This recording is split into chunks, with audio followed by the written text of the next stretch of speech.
అందరికీ నమస్కారం. ఇంత ఘన స్వాగతం పలికిన విడవలూరు ప్రజానీకానికి, అదేవిధంగా తెలుగుదేశం నాయకులకి, కార్యకర్తలకి, బీజేపీ నాయకులకి, కార్యకర్తలకి, జన సైనికులకి అందరికీ నా నమస్కారాలు తెలుపుకుంటున్నాను. మీకందరికీ తెలుసు, నేను ఎన్డీఏ ఉమ్మడి ఎమ్మెల్యే అభ్యర్థిగా చంద్రబాబు నాయుడు ఆశీస్సులతో మీ ఆడపడుచుగా మీ ముందుకొచ్చాను. అదేవిధంగా ఎంపీగా వేమిరెడ్డి ప్రభాకర్ రెడ్డి గారు నెల్లూరు నుంచి పోటీ చేస్తున్నారు. కాబట్టి మా ఇద్దరిని మీరు మీ పవిత్రమైన ఓటును సైకిల్ గుర్తు మీద వేసి గెలిపించాలని మిమ్మల్ని అందరినీ ప్రార్థిస్తున్నాను. మీకందరికీ తెలుసు, తెలుగుదేశం ప్రభుత్వం అధికారంలోకి వస్తే అది మీ ప్రభుత్వం, ప్రజల ప్రభుత్వం, సామాన్యుల ప్రభుత్వం. ఎందుకంటే చంద్రబాబు నాయుడు గారు సంక్షేమము, అభివృద్ధి రెండు సమపాలనలో ప్రజలకి అందివ్వగల సమర్థవంతమైన నాయకులని మీ అందరికీ తెలుసు. ఎందుకంటే గతంలో ఎప్పుడు తెలుగుదేశం ప్రభుత్వం అధికారంలో ఉన్నా మీకు రెండు చూస్తున్నారు, అభివృద్ధి చూస్తున్నారు, సంక్షేమం చూస్తున్నారు. ఎందుకంటే ఇప్పుడు ఎన్నో కాలనీల్లో కట్టి ఉన్న ఇళ్ళు కానీ, రోడ్లు కానీ, డ్రైనేజీలు కానీ అన్నీ మనము తెలుగుదేశం ప్రభుత్వంలో చేసుకున్నవే. కానీ గత 5 ఏళ్లలో మనకి ఒక్క పని కూడా జరగలేదని నేను పర్యటించిన ఈ 45 రోజుల్లో ప్రతి కాలనీలో, ఎస్టీ, ఎస్సీ, బీసీ కాలనీల్లో, ఊర్లలో కానీ అన్ని దగ్గరలో ఇవే సమస్యలు తెలిపారు. కాబట్టి మనమందరం తెలుగుదేశం ప్రభుత్వం అధికారంలోకి తెచ్చుకోవాలి, మన గ్రామాలు అభివృద్ధి చెందాలంటే. అదేవిధంగా మీకందరికీ తెలుసు, చంద్రబాబు నాయుడు గారు బాబు ష్యూరిటీ భవిష్యత్తు గ్యారంటీ పేరుతో మీకెన్నో సంక్షేమ పథకాలు ఇచ్చున్నారు. ఇక్కడ ముఖ్యంగా చాలామంది మహిళలు ఉన్నారు. అమ్మ, మీకు అందరికీ తెలుసా, మీరు తెలుగుదేశం ప్రభుత్వం అధికారంలోకి వస్తే ఉచితంగా బస్సులో ప్రయాణం చేయొచ్చు. 18 ఏళ్ళు నిండిన ప్రతి బిడ్డకి 1500 రూపాయలు ఆడబిడ్డకి నెలకి ఇవ్వబోతున్నారు. అదేవిధంగా తల్లికి వందనం పేరుతో ఎంతమంది బిడ్డలు ఇంట్లో ఉంటే అంతమంది బిడ్డలు చదువుకోవడానికి 15,000 రూపాయలు ఇవ్వబోతున్నారు. అదేవిధంగా 3 గ్యాస్ సిలిండర్లు ఫ్రీగా ఇవ్వబోతున్నారు. ఇక్కడ చాలామంది అవ్వాతాతలు ఉన్నారు. మీ అందరికీ తెలుసు, గత ప్రభుత్వంలో 250 లెక్కన పెంచుకుంటూ 2,000 ఉన్న పెన్షన్ని 5 సంవత్సరాల్లో మీకు 3,000 చేశారు. కానీ చంద్రబాబు నాయుడు గారు అధికారంలోకి రాగానే పెన్షన్ 4,000 చేయబోతున్నారు. అదేవిధంగా దివ్యాంగుల పెన్షన్ 3,000 నుండి 6,000కి పెంచబోతున్నారు. మీరంతా అనుకోవచ్చు, ఇవి ఇంతకు ముందు మనకి ఇంటికి తెచ్చిచ్చేవాళ్ళు, ఇప్పుడు ఎవరు తెచ్చిస్తారని. కానీ చంద్రబాబు నాయుడు గారు ఏ మంచి పన్నైనా ప్రోత్సహిస్తారు. కాబట్టి వాలంటరీ వ్యవస్థని కొనసాగించబోతున్నారు. అది కూడా వాళ్ళకి ఇంకో 5,000 జీతం అదనంగా పెంచి వాళ్ళ చేత మీకు ఇంకా మెరుగైన సేవలు అందించబోతున్నారు. అదేవిధంగా ఇక్కడ చాలామంది యువకులు ఉన్నారు. నిరుద్యోగ భృతి కింద నెలకి 3,000 రూపాయలు ఇవ్వబోతున్నారు. మెగా డిఎస్సి మీద తన తొలి సంతకం పెట్టబోతున్నారు. అదేవిధంగా 20 లక్షల జాబ్స్ ఇవ్వబోతున్నారు. రైతన్నకి 20,000 పెట్టుబడి కింద ఇవ్వబోతున్నారు. ఎస్సీ, ఎస్టీ, బీసీలకు 50 ఏళ్లకే పెన్షన్లు ఇవ్వబోతున్నారు. అదేవిధంగా ఎంతోమంది మైనారిటీ సోదరులకు ఉచిత హజ్ యాత్ర ఏర్పాటు చేయబోతున్నారు. దుల్హన్ స్కీము ఎటువంటి ఆంక్షలు లేకుండా ఇవ్వబోతున్నారు. మనకి క్రిస్మస్ కానుక, రంజాన్ తోఫా, సంక్రాంతి కానుక లాంటివి కూడా ఇవ్వబోతున్నారు. యువకులకు విద్య అందించబోతున్నారు. ఇవన్నీ కాకుండా కరెంట్ ఛార్జీలు పెరగవు, తగ్గిపోతున్నారు. అదేవిధంగా ఇసుక ఉచితంగా ఇవ్వబోతున్నారు. ఇవన్నీ ఇలాంటివి ఎన్నో సంక్షేమ పథకాలు ఉన్నాయి. అవి కాకుండా మనకి అభివృద్ధి పక్కకు వస్తే ఇప్పుడు చాలామందికి ఇల్లు లేని నిరుపేదలకి గత 5 సంవత్సరాల్లో ఎంతోమందికి ఇవ్వలేదు. ఇచ్చిన 1 సెంటు భూమి ఇచ్చారు, అది వైఎస్ఆర్సీపీ వాళ్ళకి ఇచ్చుకున్నారు. కానీ తెలుగుదేశం ప్రభుత్వం అధికారంలోకి వస్తే రూరల్లో 3 సెంట్లు భూమి అంటే 18 అంకణాలు ఇవ్వబోతున్నారు. అర్బన్లో 2 సెంట్ల భూమి అంటే 12 అంకణాలు ఇవ్వబోతున్నారు. అదేవిధంగా మంచి మెటీరియల్ పెట్టి మీకు పక్కా ఇల్లు కట్టిపోతున్నారు. పైప్ లైన్ ద్వారా ప్రతి ఇంటికి స్వచ్ఛమైన తాగునీరు ఇవ్వబోతున్నారు.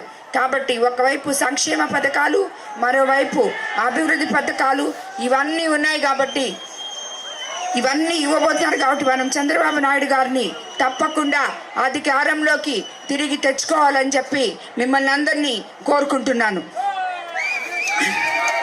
అదేవిధంగా మీకందరికీ తెలుసు, ఇప్పుడే మీ స్థానిక నాయకులు నాకు ఇక్కడ ఉన్న సమస్యలు ఇచ్చారు. కాలువల పూడిక తీయించాలని చెప్పి అడిగారు. అలాగే తెలుగుదేశం ప్రభుత్వం అధికారంలోకి వచ్చినాక పూడిక తీయించి సాగు నీరు అందిస్తాము. అలాగే పండించిన పంటలను ఆరబెట్టి నిల్వ చేసిన ప్లాట్ఫామ్లతో కూడిన గోదాములు కూడా కట్టించి ఇస్తామని చెప్పి మీ అందరికీ మాటిస్తున్నాను. గ్రామంలో ఉన్న మల్దేవి కాలువపై బ్రిడ్జ్ నిర్మాణం కూడా చేపడతామని చెప్పి తెలుగుదేశం ప్రభుత్వం అధికారంలోకి వచ్చినాక అని చెప్పి మీకు అందరికీ మాటిస్తున్నాను. జాన్పేట, మన్నదారావుపేటలో నివసించే దళిత గిరిజన ప్రజలకు అందుబాటులో వాటర్ ట్యాంక్ ఉన్న 5 సంవత్సరాల్లో తాగునీరు అందలేని పరిస్థితి. మనం అధికారంలోకి వచ్చాక ఈ వాటర్ ట్యాంకుకు కుళాయి కనెక్షన్లు ఇప్పించి తాగునీరు వచ్చేలా చేస్తాం. ఎందుకంటే ఇది ఆల్రెడీ మన మేనిఫెస్టోలో ఉంది. ప్రతి ఇంటికి పైప్ లైన్ ద్వారా స్వచ్ఛమైన నీరు అందించేలాగా. కాబట్టి తప్పకుండా మనము కుళాయి కనెక్షన్ ఇప్పించుకొని పైప్ లైన్ ద్వారా ప్రతి ఇంటికి నీరు తెప్పించుకుంటామని చెప్పి అందరికీ మాటిస్తున్నాను.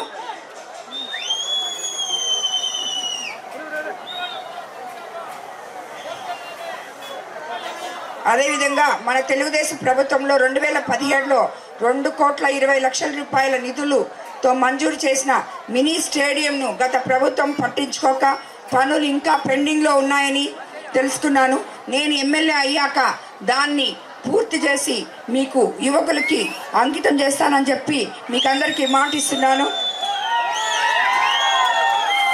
పటేల్ నగర గిరిజన ప్రజలకు కానీ మిగతా విడవలూరు గ్రామంలో నివసిస్తున్న ఇల్లు లేని నిరుపేదలకు 18 అంకణాల ఇళ్ల స్థలం కూడా ఇప్పిస్తానని మాటిస్తున్నాను. మన్నదరావుపేట నుంచి చెలికల వెళ్లే దారికి మరమ్మతులు చేయించి తార్ రోడ్డు వేయిస్తామని కూడా మాటిస్తున్నాము.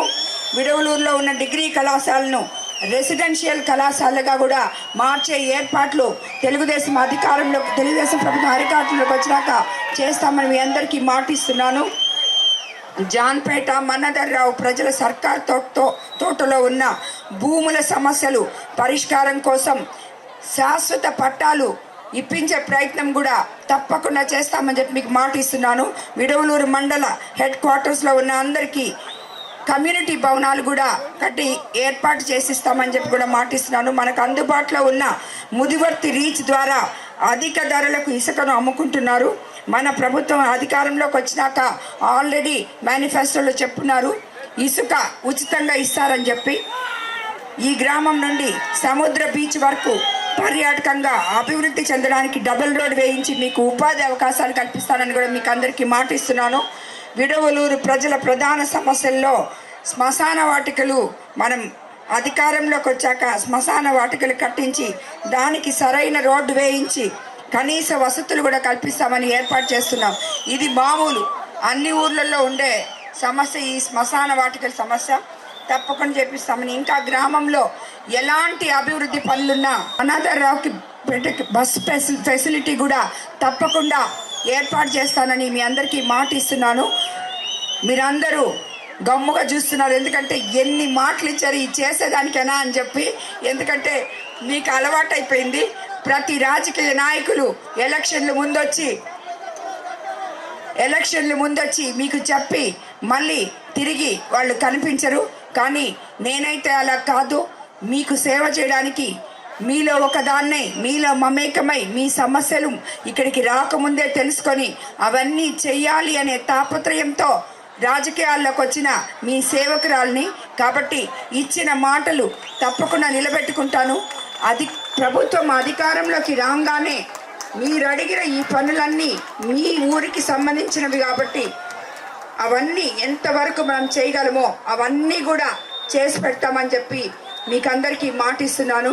మీకందరికీ చెప్తున్నాను, ఎవరైనా కానీ, ఏ తెలుగుదేశం నాయకులు కానీ, సామాన్య కార్యకర్తలు కానీ, సామాన్య ప్రజలు కానీ అందరికీ నేను అందుబాటులో ఉంటాను. ఎప్పుడైనా ఎవరైనా ఏ సమస్య ఉన్నా మీకు నేరుగా నా దగ్గర రావచ్చు. ఎమ్మెల్యేగా నన్ను గెలిపించాలని మరోసారి మిమ్మల్ని అందరినీ ప్రార్థిస్తూ, ఇంత ఘనంగా ఈరోజు విడవలూరులో స్వాగతం పలికిన మీ అందరికీ, అదేవిధంగా తెలుగుదేశం నాయకులకి అందరికీ కూడా నా నమస్కారాలు మరోసారి తెలుపుకుంటున్నాను. మనకి ఇంకా ఎలక్షన్ 2 రోజుల్లోనే ఉంది. అందరూ జాగ్రత్తగా ఎలక్షన్ చేయాలి. ఎందుకంటే మనము పోరాడుతున్నది సామాన్యులతో కాదు. కాబట్టి వాళ్ళు చేసే కుయుక్తులకి ఎవ్వరు కూడా భయపడకుండా, బెదరకుండా ఓటు హక్కుని మీరు వినియోగించుకోవాలని. ఎందుకంటే మీరు వేయబోయే ఈ ఓటు మీ భవిష్యత్ అని. 5 సంవత్సరాలు మీరు ఇబ్బంది పడాల్సి వస్తుంది ఆలోచించకుండా ఓటు వేస్తే అని చెప్పి మిమ్మల్ని మీకు అందరికీ మరోసారి విన్నవించుకుంటూ సెలవు తీసుకుంటున్నాను. అందరికీ నమస్కారం.